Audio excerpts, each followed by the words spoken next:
दोस्तों इमेजिन कीजिए कि आप एक ऐसे हाइपोथेटिकल वर्ल्ड में पहुंच गए हो जहां आपको जबरदस्ती वोट करने के लिए लाया गया है। सिचुएशन ये है कि आपके सामने 4 कैंडिडेट्स खड़े हैं जिनमें से एक को वोट करके आपको प्रेसिडेंट बनाना है। आपके ऑप्शंस हैं Adolf Hitler, Genghis Khan, Osama bin Laden और पाब्लो एस्कोबार। ऐसे में आप किसको वोट करेंगे? दुनिया के सबसे बड़े टेररिस्ट को या दुनिया के सबसे बदनाम तानाशाह को? दुनिया के सबसे डेडली ड्रग लॉर्ड को या दुनिया के सबसे डेंजरस डिक्टेटर को? चुनाव मुश्किल है ना दोस्तों। वोटर्स की इसी समस्या को दूर करने के लिए सुप्रीम कोर्ट ने साल 2013 में PUCL versus union of India case में एक हिस्टोरिकल जजमेंट पास किया था। ऑर्डर था एक ऐसे सिस्टम को इंट्रोड्यूस करने का जिसकी मदद से वोटर जो अपनी कॉन्स्टिट्यूएंसी से खड़े किसी भी कैंडिडेट को पसंद ना करता हो वो भी अपना वोट सक्सेसफुली कास्ट कर सके। और यहीं से शुरुआत हुई नोटा की। दोस्तों नोटा यानी नन ऑफ द अबव एक ऐसा मैकेनिज्म है जिसकी मदद से वोटर्स अपने right of not to vote का इस्तेमाल करते हैं और ये सिस्टम पब्लिक को आजादी देता है कि वो अपनी डिससैटिस्फैक्शन रजिस्टर कर इलेक्शन कंटेस्ट कर रही सभी पॉलिटिकल पार्टीज को ये मैसेज कन्वे कर सके कि जनता उनके द्वारा प्रेजेंट किए गए कैंडिडेट से खुश नहीं है।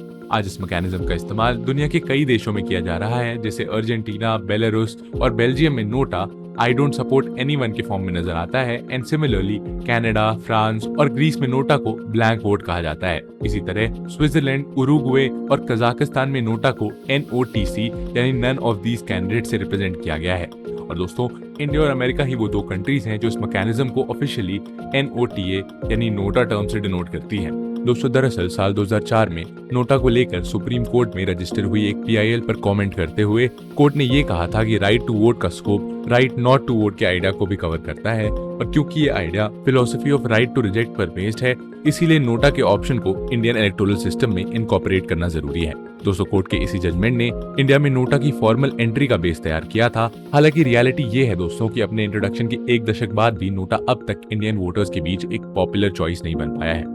डेटा पर नजर डालें तो पता चलता है कि 2003 में अपने इंट्रोडक्शन के बाद जब 2014 के लोकसभा इलेक्शन में नोटा को EVM मशीन पर डिस्प्ले होने वाले लास्ट ऑप्शन के तौर पर जगह मिली तो पूरे देश में महज 1.08% वोटर्स यानी करीब 60 लाख वोटर्स ही ऐसे थे जिन्होंने इस ऑप्शन को सिलेक्ट किया था।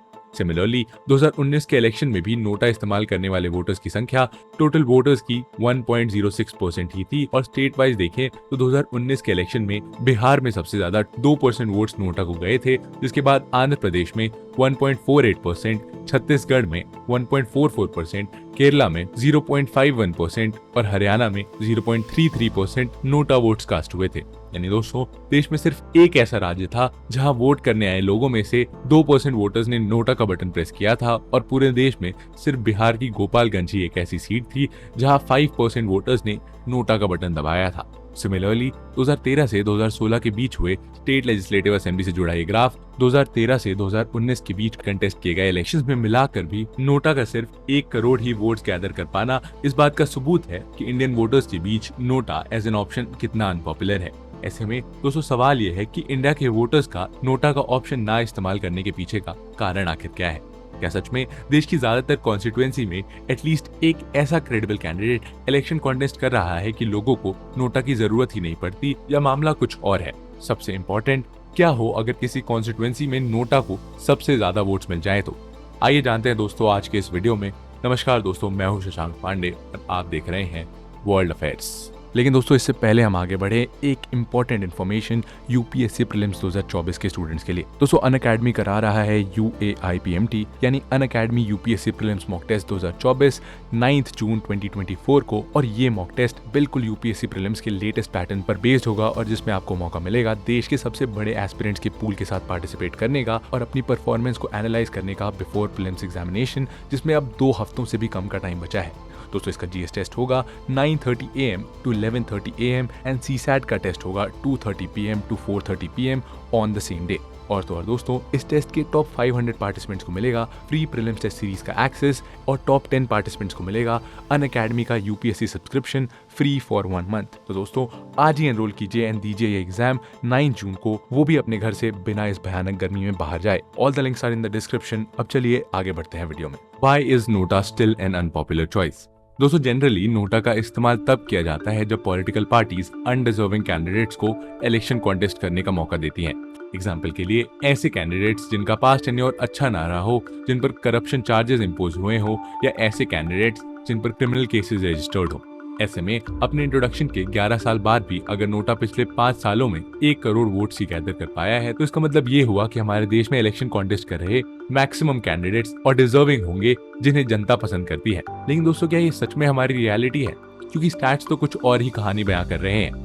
रिपोर्ट्स बताती हैं कि 2009 में लोकसभा चुनाव जीतने वाले कुल 543 उम्मीदवारों में से 162 उम्मीदवार यानी 30% उम्मीदवार ऐसे थे जिनके खिलाफ कोई ना कोई आपराधिक मामला दर्ज था, जिनमें से 76 कैंडिडेट्स तो ऐसे थे जिनके खिलाफ सीरियस क्रिमिनल केसेस रजिस्टर्ड थे। 2019 में तो ये नंबर और ज्यादा अलार्मिंग रहे, क्योंकि चुनाव जीतकर लोकसभा पहुंचने वाले इस तरह के कैंडिडेट्स का नंबर बढ़कर 43% हो गया था, जिनमें से 29% विनर्स सीरियस क्रिमिनल केसेस जैसे रेप या मर्डर एटसेट्रा वाले थे।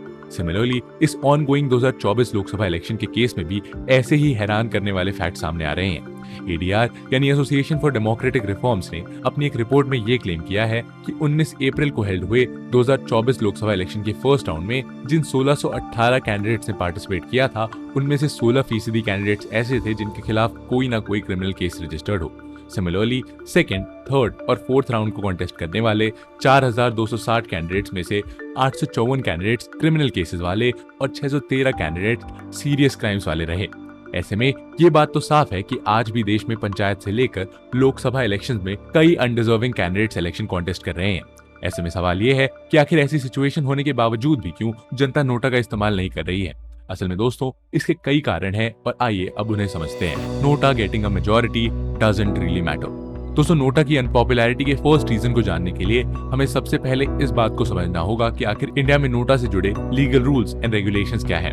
करंट कॉन्टेक्स्ट में बात करें तो फिलहाल हमारे यहाँ इलेक्शंस में नोटा का इस्तेमाल सिर्फ और सिर्फ एक सिंबल के रूप में किया जा रहा है, जो बैलेट पेपर या ईवीएम मशीन पर नजर तो आता है, लेकिन इसके इस्तेमाल से कोई रियल इम्पैक्ट क्रिएट नहीं होता। ऐसा इसीलिए दोस्तों क्योंकि ऑनगोइंग प्रैक्टिस में नोटा वोट्स इनवैलिड कैटेगरी में कैटेगराइज किए जाते हैं, जो इलेक्शन रिजल्ट्स में डायरेक्टली कंट्रीब्यूट नहीं करते। आसान भाषा में कहें तो नोटा के जरिए पब्लिक इलेक्शन कॉन्टेस्टिंग कैंडिडेट्स के प्रति अपना डिससैटिस्फैक्शन तो रजिस्टर कर रही है, लेकिन इन वोट से इलेक्शन के आउटकम पर कोई असर नहीं क्रिएट कर सकती, क्योंकि विनिंग कैंडिडेट्स को सेलेक्ट करते वक्त नोटा के वोट्स को कंसिडरेशन में लिया ही नहीं जाता है। मान लीजिए कि किसी कॉन्स्टिट्यूएंसी में ए कैंडिडेट को 24%, बी कैंडिडेट को 25% और नोटा को 51% वोटर्स मिले हैं, तो लॉजिकली प्रिंसिपल ऑफ मेजॉरिटी के बेसिस पर 51% वाले नोटा ऑप्शन को विनर होना चाहिए। लेकिन असल में रिजल्ट डिक्लेयर करते वक्त इलेक्शन कमीशन नोटा वोट्स को इनवैलिड मानते हुए 25% वोट्स के साथ second highest number of vote receive करने वाले कैंडिडेट यानी इस केस में कैंडिडेट बी को विक्टोरियस डिक्लेयर कर देती है। दोस्तों, आपको जानकर हैरानी होगी कि अगर किसी 100 वोटर्स वाली कॉन्स्टिट्यूएंसी में भी नोटा को 99 और किसी एक कैंडिडेट को बचा हुआ एक वोट भी मिल जाए, तो भी एग्जिस्टिंग रूल्स के हिसाब से वो कैंडिडेट विनर माना जाएगा। यानी कि नोटा का इस्तेमाल करके जनता अपना आक्रोश तो जता सकती है, लेकिन इससे बदलाव की कोई आंधी नहीं उठा सकती।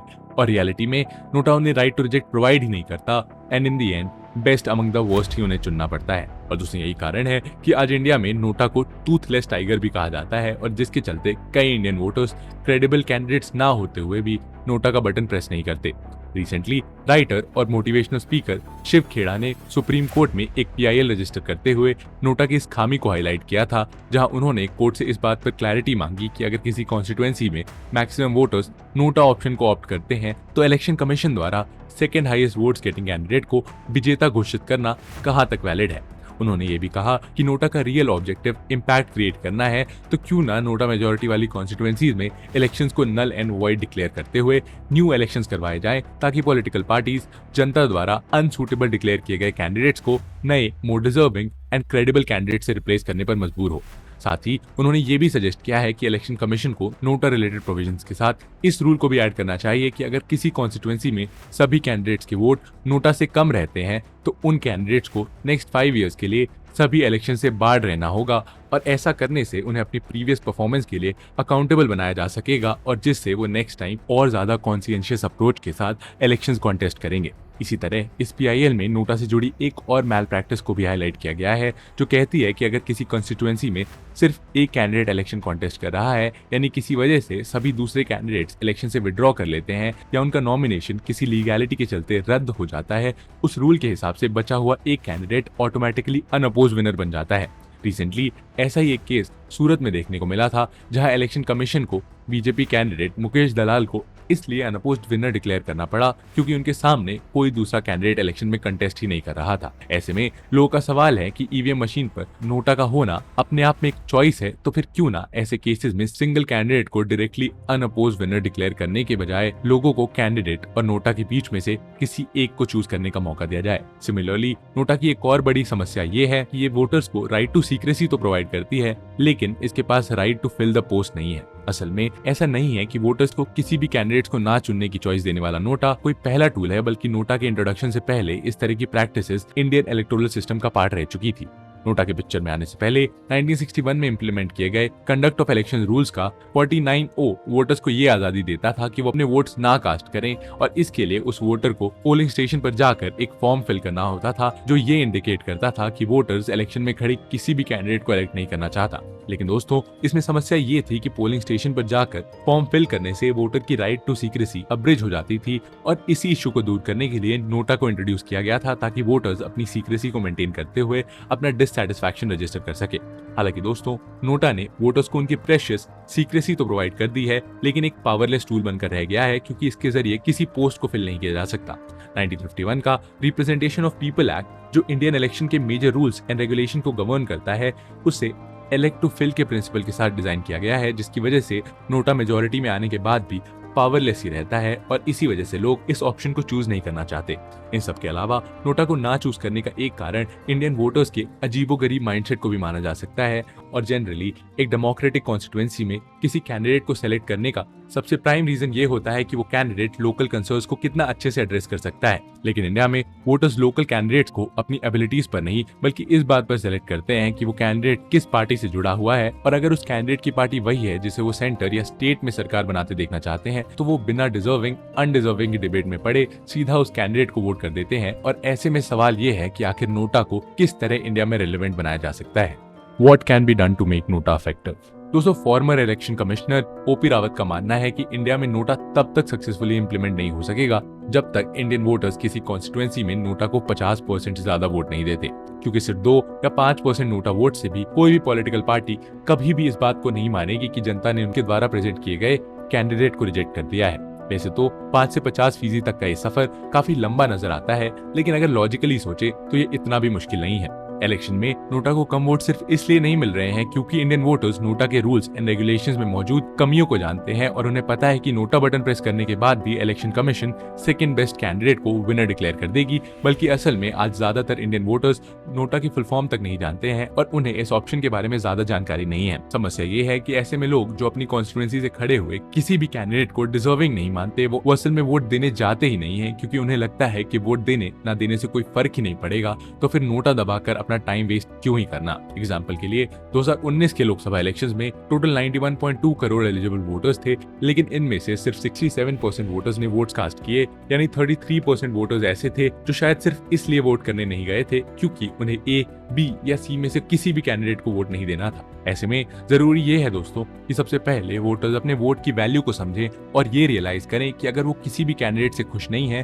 तो उन्हें वोट करने जाना चाहिए, चाहे वो वोट नोटा को ही क्यों ना हो, क्योंकि ऐसा करने के बाद वो रियल सेंस में पॉलिटिकल पार्टीज को अपना डिसकंटेंट शो कर पाएंगे। एंड सेकेंडली, इलेक्शन कमीशन की ये ड्यूटी भी बनती है दोस्तों कि वो नोटा से जुड़े इन इरैशनल रूल्स एंड रेगुलेशन को स्टडी कर सूटेबल रिफॉर्म्स की मदद से नोटा को एक हेल्दी डेमोक्रेटिक ऑप्शन बनाए, ताकि जिस पर्पस के लिए इसे इंट्रोड्यूस किया गया था ये बटन उसे ट्रूली सर्व कर सके और हमारे डेमोक्रेटिक प्रोसेस में इसका इफेक्टिव कंट्रीब्यूशन हो। दोस्तों, नोटा से जुड़ा एक पॉपुलर ओपिनियन ये भी है कि इलेक्शन कमीशन इलेक्शन में वोट कास्ट ना करने वाले लोगों को भी नोटा कैटेगरी में ऐड कर सकती है, क्योंकि ये आइडिया इलेक्शन कमीशन के लेट नो वोट गो वेस्ट प्रिंसिपल के साथ परफेक्टली अलाइन होता है।